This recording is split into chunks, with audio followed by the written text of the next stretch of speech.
A year ago, I paid $120,000 for 4 hours of one-on-one coaching with Grant Cardone. And in this video, I'm gonna break down the major lessons and bullets that I took away from the second call that I had with him. And if you don't know who I am, my name is Alex 홀모지. I own acquisition.com. I'm a business investor and we own 6 portfolio companies that do about $85 million a year, and I have nothing to sell you. Like I said, I want to break down the things that I learned from Grant. So the first of these things is that there was a lot of people who were like, Alex, don't associate with this guy, your brand's so much better than that. And like, oh, this guy's a scammer, I lost all respect for you, blah, blah, blah, blah, right? First off, I make these videos for me, so all good. Second off, I genuinely want to help because I don't think the mindset serves you. If you see someone go from 0 to $1 billion in a decade, there are things they did well, and in that, you can learn of them. Whenever I look at anyone, I think that you can either try and throw stones at them, right? Or you can throw stones at your ego and take out a pencil and a pen and become curious and turn envy into interest, into inquiry. And 10 years later, right now, you're not a billionaire. He did something better than you. And if you're not learning from that, then I think that you're missing a massive opportunity. So the first thing that Grant said that I thought was kind of interesting is I was like, take on haters. He was like, just be louder than them. He's like, at the end of the day, he's like, they're just talking about you. And one of the things that I took away from this is that he said, I'm not trying to be liked. He said, I'm trying to be known. And what's interesting about that, it's so subtle, but it's a very important nuance from a perspective standpoint that if you make your intention to be known, then all of a sudden your ego and your feelings around what people say diminish. He's like, he sees haters, he's like, oh good, they're talking about me, cool. He's been able to continually grow despite anyone who's been trying to stop him. And he said, haters just flow more attention to me. They're talking about me. And then they bring me other people who do like me. The next one was he saw the role of the CEO as promote. The second was promote, and the third was promote. This is my interpretation, was that if you ask 20 billionaires, right, what the secrets are, they will typically tell you what their superpower is. Some of them are like, it's all about who you know. Other people will be like, you gotta know how to raise money. Other people will be like, you gotta know how to sell. You gotta know how to whatever, right?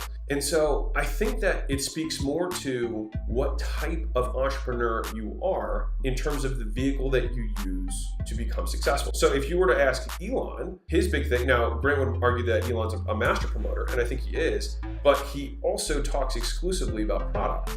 He's like, the only reason for a business to exist is because they have a superior product. There are different ways to skin the cat of success, and for me, that was kind of my big takeaway. Now, obviously, promotion is very important, but the thing that gets you that type of promotion is the product, not an actual kind of media or marketing campaign.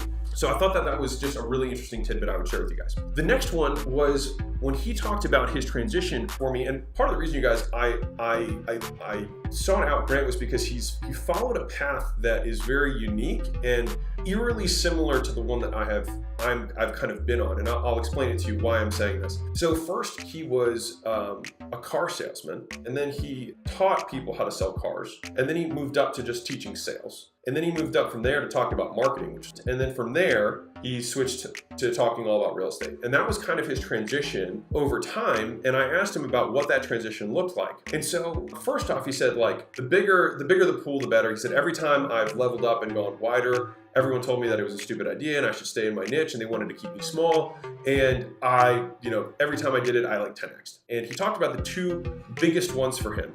The first one was rebranding from sales to marketing. He said each of those transitions, he said people aren't gonna like remember paragraphs and paragraphs about you. He's like, they're just gonna have some sort of key association with you.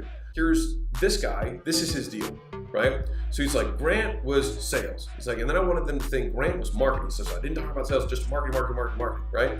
He's like, then he was able to make the transition, the jump from marketing to real estate. You need to figure out what you want to be. Is that a lot of us start in the direct response world and then kind of end up in the branding world. And you realize that branding actually has higher ROI, it just takes way longer. And that's the thing, is in the beginning, you need the fast cash, but it kind of makes your brand a little icky. But if you can extend the time horizon, a lot of times branding will ultimately yield you the highest return. There's a reason that Chanel and Louis Vuitton and they're these strong brands that exist, and they don't do direct response. It's just about the brand. The next one that I had was meeting a big goal, but he's like, you need a bigger goal, right? And so he's like, why not 100 million a month? And so what ended up happening is I actually redesigned the entire acquisition.com model to enable us to get there. And it was just incredibly impactful for me. And it's so silly, but he also was explaining that for him, you know, originally it was $1 billion under management. He was like, well, shoot, now he's like, now it's 50 billion. I want 50 billion under management. And so for me, I thought that was just like, it's just constantly kind of pushing and expanding. And he said this thing, he said, the more I do, the more I realize I can do. I'm telling you, I've met like a lot of people at the top of the game, and like, they're no different than you and I. Like, they're made of flesh, they're made of bones, like, they're just people, and they just believe they can. Another one was that rich people sell and wealthy people hold forever. What he was saying was that he's like, every single building that I've sold, I regret selling because I would have made more if I just kept it. That's when I kind of had a different understanding of debt and refinancing and things like that I've covered in other videos, that like, you can have liquidity based on the assets you have without actually having a sale event.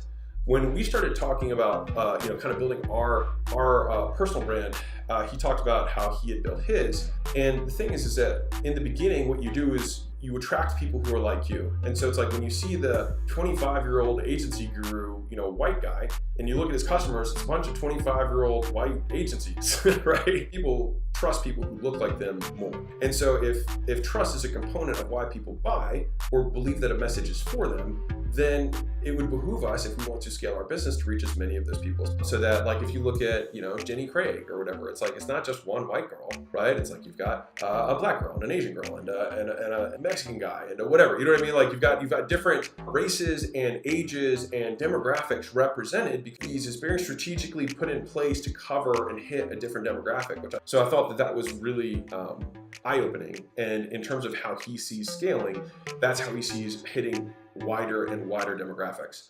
Now, the next piece to this, because what's your framework? What's the plan for how you execute on all this stuff? And he just laughed. Dude, he's like, there's no plan. He was like, just 10x, bro. And he said it kind of jokingly, but he meant it. He was like, we just do everything and we just increase the output. He's like, and then he pulled up, you know, my Instagram, and he pulled up his. He's like, look, bro. He's like, you got one post. He's like, I got 6 today. He's like, look at your Twitter. He's like, you got 2. He's like, I got 10. And so he's just taken massive action on every single channel and post. And here's something interesting, because I was like, and I'll share with you what he shared with me, which I thought, again, like I said, with the whole known thing at the very beginning, is a really interesting paradigm shift. His goal is not to be loved. His goal is to be known. The next things I'm going to share with you are really along that line that I thought were pretty good.